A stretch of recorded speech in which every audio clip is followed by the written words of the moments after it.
দোলযাত্রা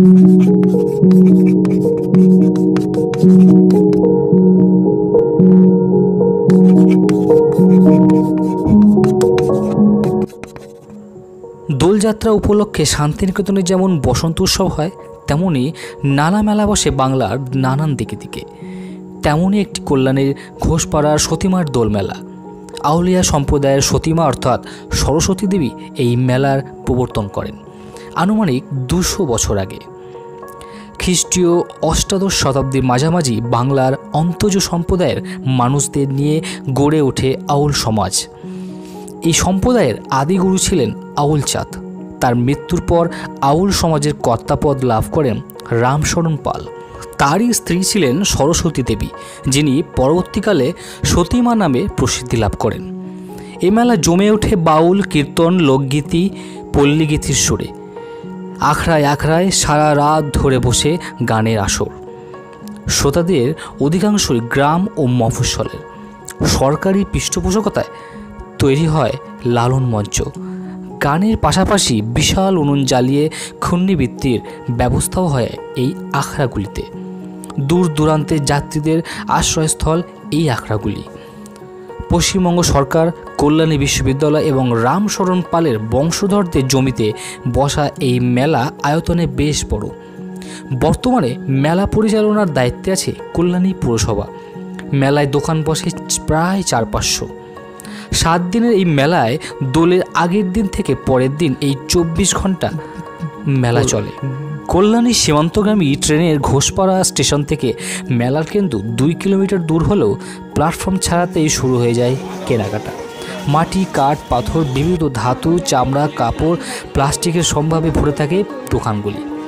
সঙ্গীত শিল্পীদের সঙ্গে আসে বাঁশিওয়ালারাও, থাকে বেশ কাটোয়ার কাঠের পুতুল, থাকে বেনারসের পাথরের দোকান, আর খাবারের দোকান তো আছে। সারা মেলা জুড়ে মানুষের ভিড়ের চাপে নাভিশ্বাস ওঠে। মেলা মানেই মিলন ক্ষেত্র, আর এই মিলন ক্ষেত্রের মেলাটা কোভিডের কারণে অনেকটাই ফিকে হয়ে পড়েছে। সব সংশয় কাটিয়ে যখন শুনলাম মেলাটি হচ্ছে, তাই আর সময় নষ্ট না করে আমরা 2 ভাই প্রতি বছরের ন্যায় এই বছর চললাম এই মেলায়। এটি শিয়ালদা থেকে মেন কল্যাণী শাখার কল্যাণী যে সিঙ্গেল রুটে কল্যাণী সীমান্ত লোকালে কল্যাণী ঘোষপাড়া স্টেশনে নেমে একেবারে পায়ে হেঁটেই আপনারা এই মেলায় পৌঁছে যেতে পারেন। প্রত্যেক বছর কাতারে কাতারে মানুষ এই মেলা প্রাঙ্গণে যাওয়ার জন্য ভিড় লেগে যায়, আর সেখান থেকে গাড়ি পাওয়া মুশকিল হয়ে যায়। কিন্তু এই বছর একেবারে সেই জিনিসটার উল্টো আমরা ছবি দেখতে পেলাম। একেবারেই লোক না হওয়ায় একটি টোটো সম্পূর্ণরূপভাবে রিজার্ভ করে আমরা 2 ভাই চললাম মেলা প্রাঙ্গণে।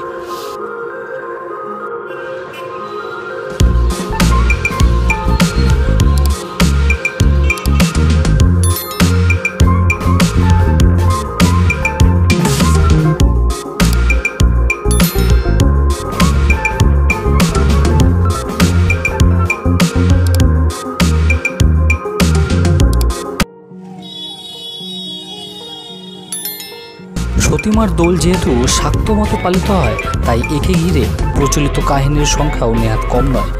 এই দোল মূলত কর্তাভজা সম্প্রদায়ের। গঠিত আছে আউল চাঁদ বা আউলচন্দ্র রামশরণ পাল সহ 21 জনকে দীক্ষা দেন। এই রামশরণের স্ত্রী সরস্বতী দেবী হলেন এই সতীমা, যা আপনাদের আগেই বলেছিলাম। আউলচন্দ্র মৃতপ্রায় সতী মাকে প্রায় বাঁচিয়ে তুলেছিলেন। জনশ্রুতি রয়েছে যে এই আউল চাঁদ নদিয়া ছেড়ে যাওয়ার আগে তার সমস্ত ক্ষমতা প্রদান করে গিয়েছিলেন তার শিষ্য রামশরণ পালের স্ত্রী সরস্বতী দেবীকে। এই সরস্বতী দেবী নাকি হলেন সতীমা।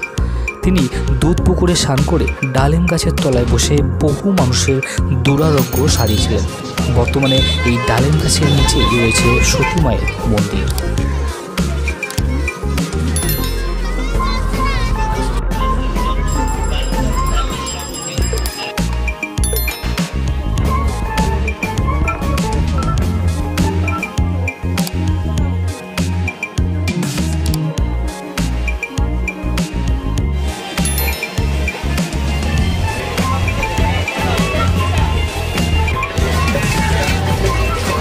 नमस्कार यात्रीगण, कृपया ध्यान दें। प्रतिमा के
জায়গাগুলোকে ফুলফিল করার জন্য দুজন দুজনকে সাথে সামনাসামনি বসা দরকার, কথা বলা দরকার। তো সেইগুলো হয় এই অনুষ্ঠান বা এরকম, সেগুলো ওনার কাছ থেকে আমরা জানতে পারবো। দুজনে দুজনটা হাত ধরে চললে তবেই আশা করি আগামী দিনের পথটা আরো। কিংবদন্তি বলে উলা বীরনগরের মহাদেব বাড়ুইয়ের পানের বরজে একটি শিশুকে পাওয়া যায়। শিশুটির নাম হয় পূর্ণচন্দ্র। পরে সাধনায় সিদ্ধিলাভের পর পূর্ণচন্দ্র বৈষ্ণব ধর্ম গ্রহণ করেন। তার নতুন নাম হয় তখন আউল চাঁদ। নানা স্থানে ধর্ম প্রচার করে তিনি উপস্থিত হন কল্যাণীর এই ঘোষপাড়ায়। আউল চাঁদের অলৌকিক ক্ষমতার কথা ছড়িয়ে পড়ে মানুষের মুখে মুখে। বহু মানুষের বিশ্বাস আউল চাঁদই নবদ্বীপের শ্রী চৈতন্য। বিষ্ণুপ্রিয়ার অভিশাপে তাকে আবার জন্মগ্রহণ করতে হয়েছিল। ইনি কর্তাভাষা সম্প্রদায়ের প্রতিষ্ঠাতা। সতীমার গর্ভে জন্ম নেন দুলাল চাঁদ। লোকবিশ্বাসে এই দুলাল চাঁদই হয়ে ওঠেন নবদ্বীপের নিমাই চাঁদের অবতার। দোলের দিন ভক্তরা ডালিম তলায় মানত করেন, হিমসাগরের জলে স্নান করে পুণ্যার্জন করেন, সতীমায়ের সমাধিতে সিঁদুর আর নোয়া দেন, আর মনস্কামনা পূর্ণ হলে দণ্ডি কেটে কিংবা ভাবের গান গেয়ে জানিয়ে যান কৃতজ্ঞতা। কর্তাভাষা সম্প্রদায়ের এই মেলা দেখতে দেশের নানা প্রান্ত থেকে প্রতি বছরই মানুষের ভিড় হয় দেখার মতো। এই মেলার ভিড়ের চাপে না বিশ্বাস ওঠে যাত্রীদের। তবে এইবার কোভিডের কারণে তা অনেকটাই ফিকে। দোল পূর্ণিমার সকালে হয় দেব দোল, তারপর শুরু হয়ে যায় আবির খেলা।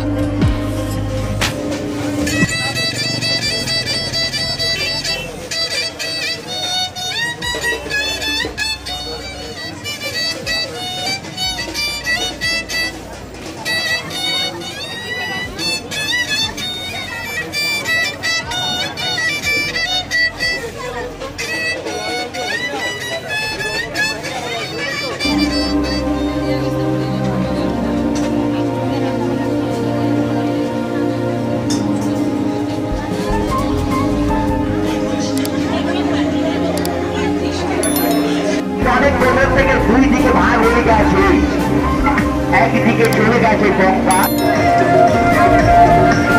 এখানে টাইমের সময় লাগে না, যাওয়ার সঙ্গে সঙ্গে দেখতে পাবি, একজন গুলো দেখতে পাবি, 10জন গুলো দেখতে পাবি। এটা রানিং প্রোগ্রাম আছে, যাওয়ার সঙ্গে সঙ্গে দেখতে পাবি।